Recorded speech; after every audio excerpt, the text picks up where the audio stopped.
Bismillahirrahmanirrahim. Seungkap ucapan terima kasih buat Tuan Pengerusi Majlis, sekalung budi seuntai kasih buat barisan juri yang arif lagi berkarisma, penjaga masa yang setia dengan loceng keramatnya, guru-guru pencetus revolusi negara, serta rakan-rakan intelek muda penerus wadah tonggak negara. Assalamualaikum warahmatullahi wabarakatuh. Berdirinya saya di pentas perdana ini dengan penuh iltizam ingin menyebarkan sedikit dogma berpandukan tinta dan wacana para sarjana melalui mauduk syarahan saya, adab dan nilai pemangkin generasi Rabbani.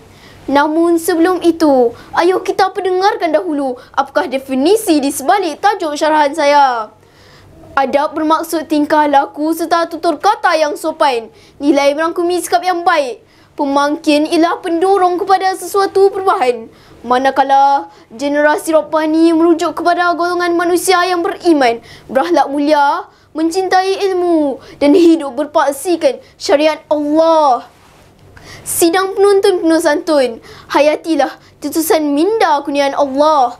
Pragmatik pertama, adab membentuk peribadi unggul.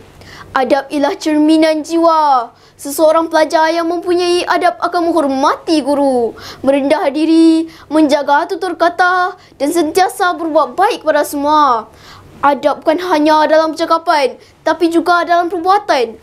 Bukankah Rasulullah SAW diutus untuk menyempurnakan akhlak? Sabda baginda, sesungguhnya aku diutus untuk menyempurnakan akhlak yang mulia. Hadis riwayat Ahmad. Kita digalakkan bersikap sederhana, merendah diri dan menjaga pertuturan. Sifat ini bukan sahaja mencerminkan akhlak Islam yang mulia, tetapi menjadikan kita lebih dihormati dan disukai masyarakat. Adab yang baik menjadikan seorang itu disayangi, diberkati dan berjaya di dunia dan akhirat.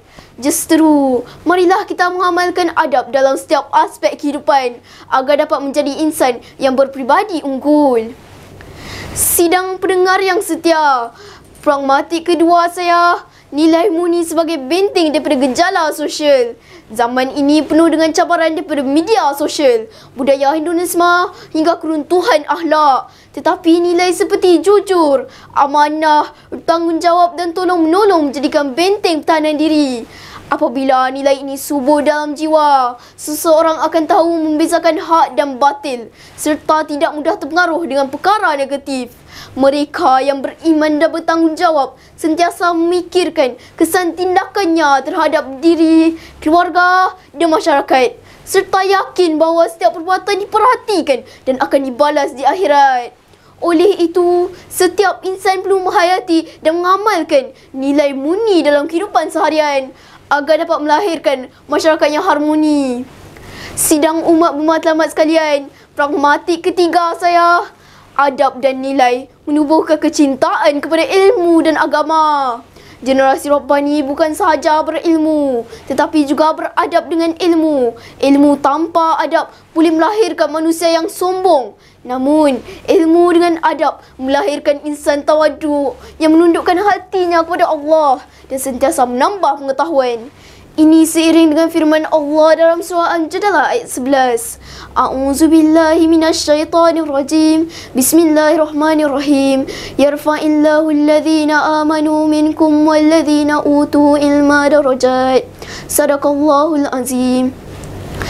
Allah meninggikan orang-orang yang beriman di antara kamu dan orang-orang yang diberi ilmu pengetahuan beberapa darjat.